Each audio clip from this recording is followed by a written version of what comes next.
Hey everyone, how you doing this morning? I have an exciting topic for you today. We're talking with Dana from Hemlane, and we're talking about things that go on in the property management world.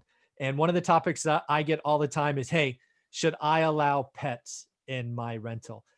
So before I give my opinion and what I do, I thought I would welcome Dana to the show. How you doing?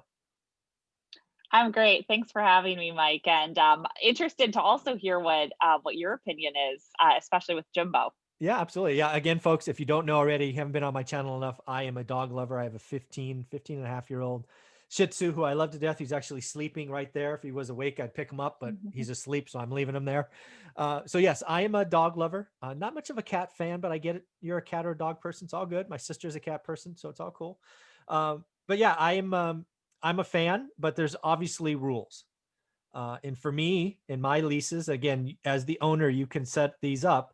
I have a size limit, a breed limit, and a number limit. All three things need to be considered, and all three things are in my leases. So that's what I do with them. We could talk about what those limits are. And again, they're actually different house versus apartment. We should say that as well. So that's what I do in mine. Dana, what have you seen? Yeah, so let's start with the lease first.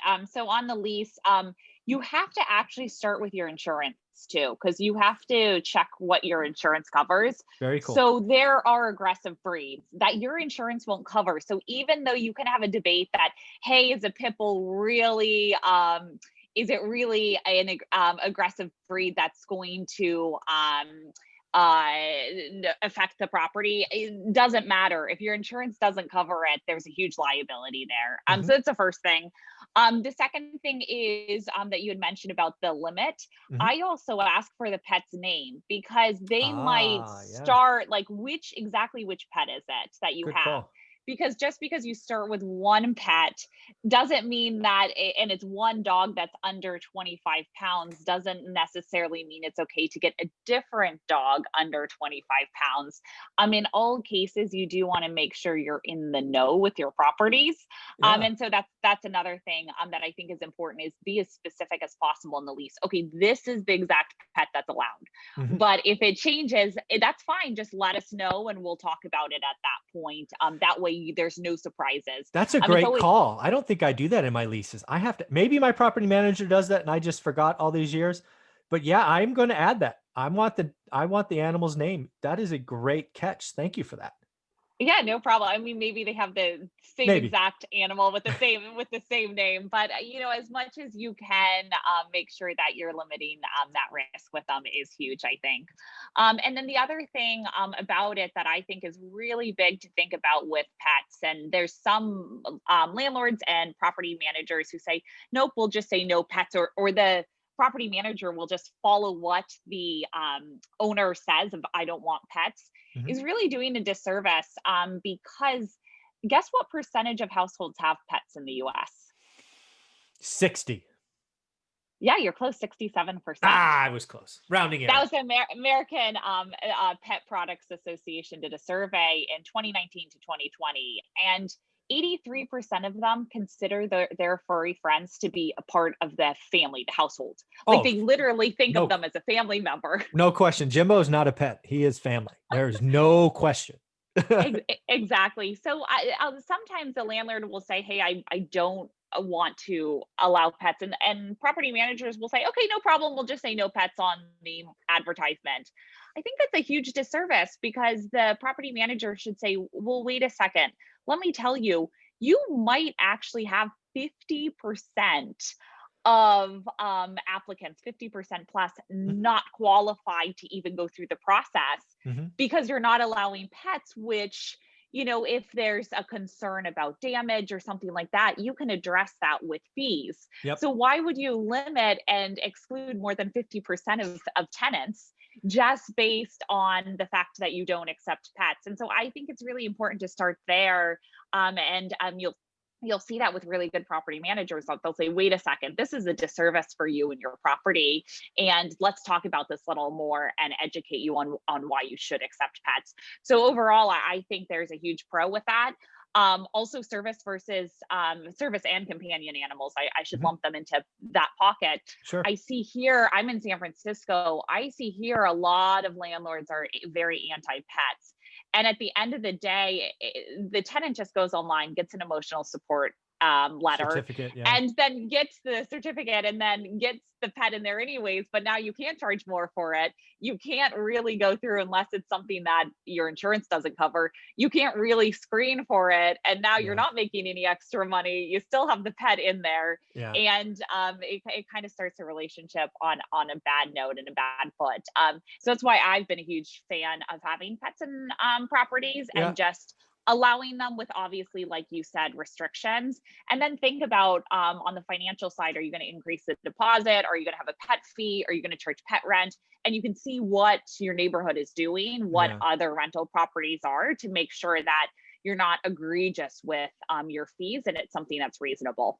Yeah. So again, when I think pets, so obviously I'm pro. Just giving you my history. So first and foremost, I've had people either properties I've bought or they tried to sneak in what you call aggressive breeds.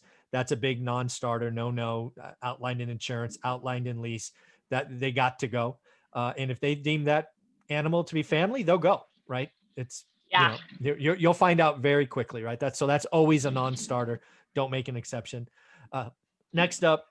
I've actually had more trouble with cats than dogs, right? Cats can Yep. be inside animals, and they have an interesting smell, right? We've had some people that have a lot of cats. Yeah. To me, a lot of cats is two, just so we're clear. But sometimes they have more than that, and yeah, man, you got to replace carpet. I've had to go down to the subfloor a couple of times.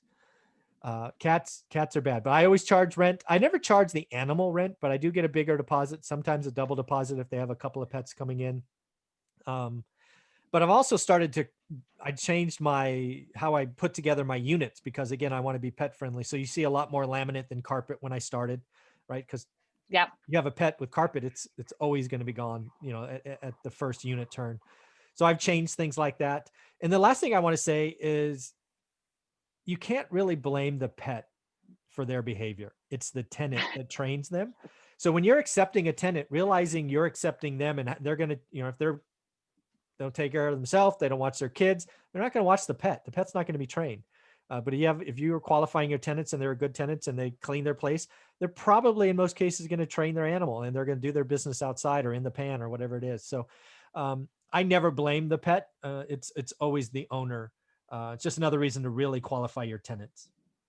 Yep. Yeah, I definitely agree with that. And that's a good point. It's the same with kids, right? Where Absolutely. it's really the parents to blame when there's toys flushed down the toilet and there's a Oh, plumber out there, right? yeah, Like GI that's Joe down the not drain.